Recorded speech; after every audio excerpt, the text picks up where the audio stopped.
may have mentioned this on social media, but one of my friends had their cat die recently, and they were, very attached. So we're basically making a sympathy card, and it's helped by the fact that I have a really cool cat stamp set, but I need a slightly smaller, squarer piece of, slightly, need a slightly smaller piece of cardstock to work on. We have dies and we have stamps. These are adorable, and I actually really like the sentiment that in here, if we can get them out, always the joy with new stamps, of course. So the cat that passed was white, so we have sort of the sleeping cat, although I think this one is much cuter, so we're going to go with that. And I do like the que sera sera as sort of the sentiment, because I think that makes sense, right?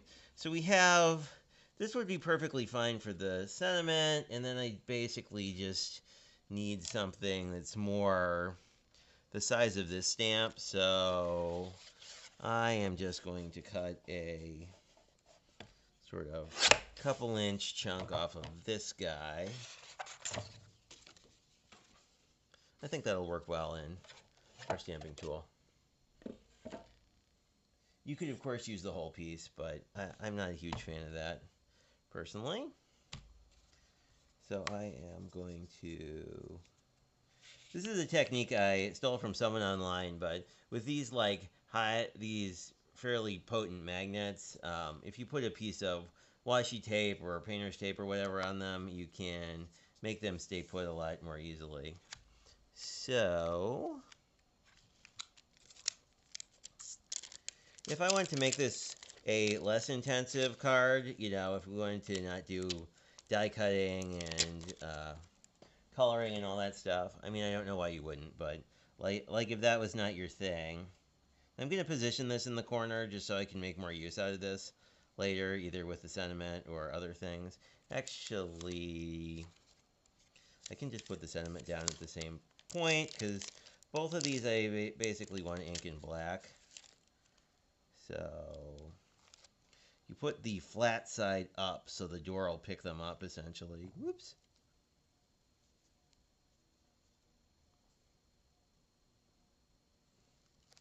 And even if we have these upside down, and as new stamps, they're a bit sticky. There we go. Since we're going to cut these out anyway, the exact dynamics of these guys are probably less of an issue than otherwise. Anyway, this is all back where it should be. I can actually probably, do that so that the magnet is closer here. You could actually put you could get a second one of these and put it there as well. So, let's see. I like to touch new stamps just to kind of help them adhere. I like archival ink quite a bit, but let's try slightly different black ink, because I haven't tried the Catherine Pooler black ink, which is the folks who actually make this. So, or as they would say, midnight. Anyway, so now we're going to ink this. These ink pads are pretty juicy, so I don't think it's going to take a ton here. These are new stamps, but I think we're going to get a pretty good print off of that, and if we don't, we can come back and do it again. So I just sort of use my hand, although you can also use other things. That was not quite as dark as I would like, so I'm just going to re-ink this a bit and grab a paper towel. That's not a paper towel. Grab a quick piece of paper towel to get some of that excess ink off. They don't really want to, it wouldn't actually matter if it pressed, but, and black is something of more of a pain to get off. Anyway, and we've kind of, I don't know, we'll see how this works out.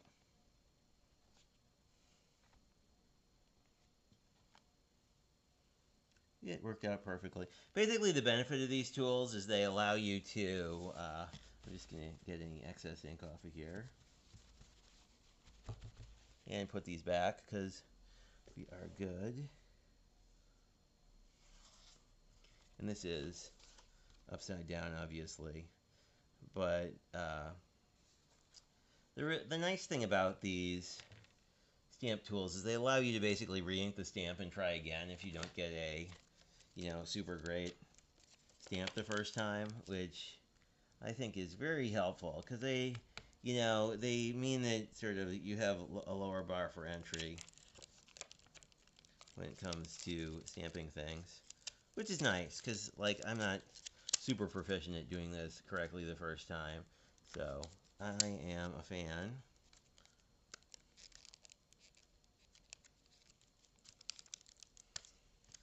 So that's that, and we can move along.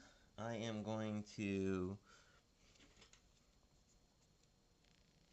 actually use my big scissors to cut around the sentiment because I want to get some of that white off.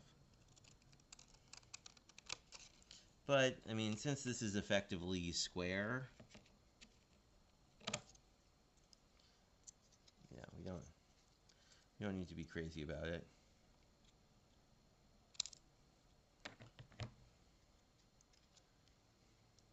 So we got that done. And there are two options for the cat, basically. We could, since we have dies, I'm going to use the dies, but you could also just cut around this too. Or, we could make this square as well, right? You could just sort of cut around the cat itself. I'm going to just continue this cut and then shabam. And put our scrap to the side and find the die that we need, and then we can cut this guy out and start working on getting the card together, basically.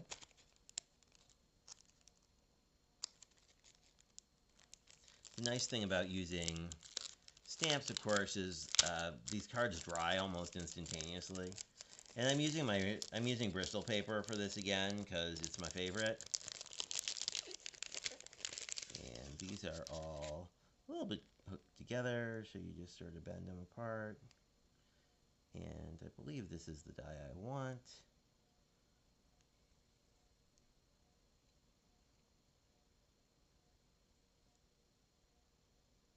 I don't want to actually bend the die. And the other option here is if it's being difficult.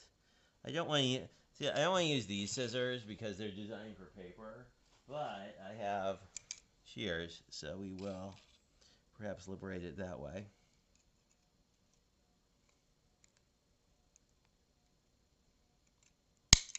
There we go. Better.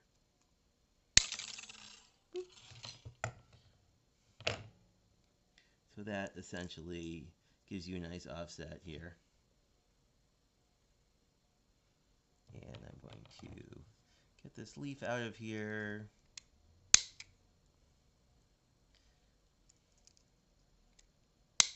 And even if you leave little bits here, it's not a huge deal because the die itself, the cutting edge of the die is raised, so it shouldn't be too big of a deal.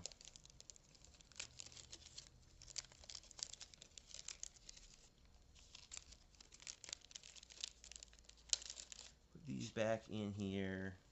This leaf is for, another leaf if you so desire. And this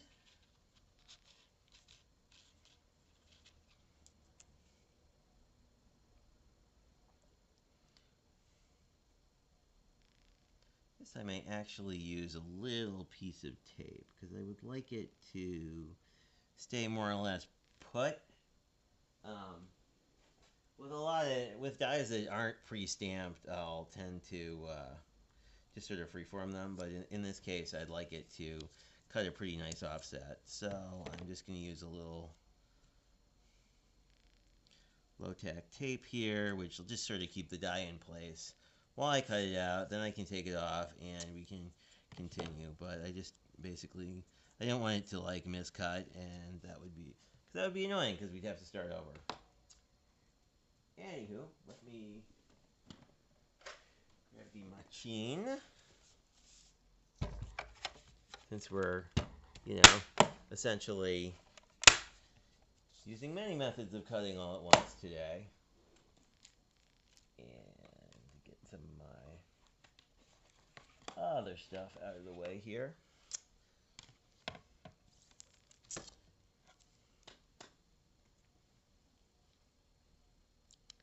So we have base plate, cutting plate.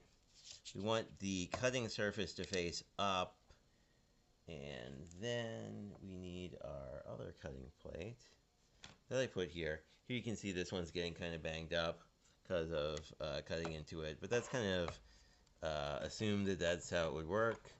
So this is just rolling through, and we didn't even hear too much, but you can see that the cut happened here. So we can pull this apart, take the die off, do all the things, And I do want to color this guy a little bit. Planning to sort of use yeah, and sometimes it will do that. This is Bristol paper, so it's pretty bulletproof, but you can use less tacky tape. Yeah, it will sometimes do that. I don't think it will be as, yeah. It's not an issue where you sort of put the die because the die is in the way. But what we wind up with is a very nice kitty who is playing in a plant. But because the cat in question was white, we don't really have to color the cat. But I would like to add a little green to the leaves and a little detail to the pot, because I think that'll help it. And let's see what we want to color with today. I'm going to go with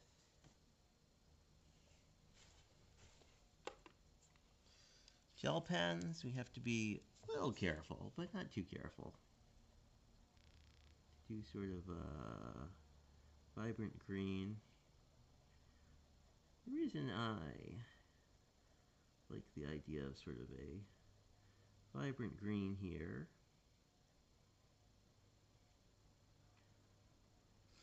and for my ink blended background, I'm going to use a sort of a turquoise blue that I really am becoming a big fan of.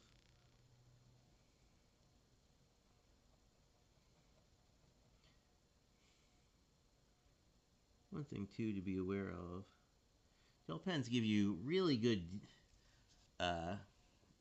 really nice fine point to kind of get in at things. They are water-based, similar to some of these inks, so it is worth noting that they can take a bit to dry. Not like a tremendous amount, but you're going to want to sort of give it a minute.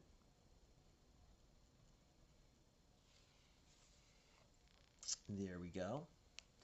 I like where that is going. Let's see what colors. Maybe lavender would go well. Do the pot maybe with some lavender accents. Because I'm going to be using this as sort of the primary color of the background of the card. Which probably comes as no surprise because I've been using it in a bunch of cards lately just because I'm really a fan of it. So I'm thinking, let me do the sort of line sections of the pot that way, and then maybe maybe the zigzags, because I colored over the line. So, you know, there are no mistakes. There's only artistic choices. And then what I really want here is probably some other color. It's not green or blue. But probably in sort of a pastel-y color palette. These gel pens are all pretty pastel-y. Sort of this like muted orange seems like it would work pretty well with the color palette we have going on. Yeah, there we go. I guess it's a little less muted than I thought it was, but you know.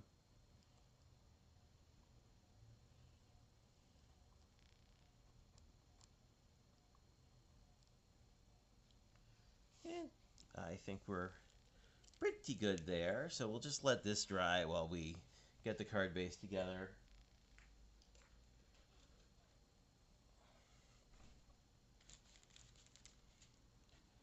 Which we pre-cut earlier. So I think do this in the top and this kind of in the bottom.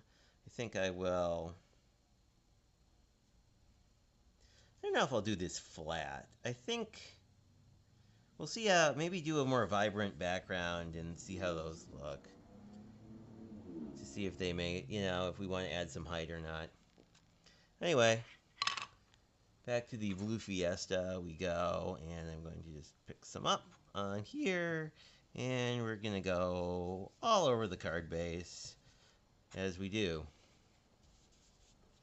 One thing to be somewhat aware of, because this is Bristol cardstock, we're getting like a really nice blend here, but you're not going to get like a really dark mass tone because it's a coated paper, which is great for not having to worry about the tape too much, but it's also kind of, you know, like be aware of it. I'm going for sort of a blue sky vibe here. And one technique you often want to make sure that you hit the edges, and even making the edges like a little darker can be nice because it kind of will bring the eye sort of to the focal point of the card. But here I'm just doing sort of a nice blend. And you will turn your fingers weird colors, so if that's a concern to you. Gloves are an option, but you can just wait. So I'm just going to make sure this ink is dry before I start trying to, I don't know. I don't really feel like this needs much. I kind of like it as sort of a simple card given the subject matter.